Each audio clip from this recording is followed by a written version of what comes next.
Krisdayanti girang dapat hadiah jam tangan mewah dari Aurel dan Atta Halilintar.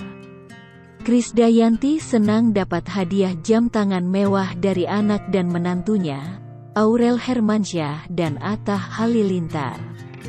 Kasus pencucian uang eks-pejabat Ditjen Pajak nampaknya membuat Krisdayanti ikut berhati-hati.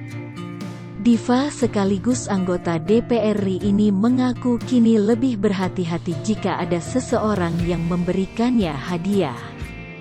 Tak terkecuali saat anak dan menantunya. Aurel Hermansyah dan Atta Halilintar memberikan hadiah jam tangan mewah untuknya. Krisdayanti terlihat senang saat anak menantunya memberikan sebuah hadiah untuknya. Istri Raul Lemos itu pun langsung membuka hadiah pemberian anak dan menantunya, yang ternyata adalah jam tangan mewah.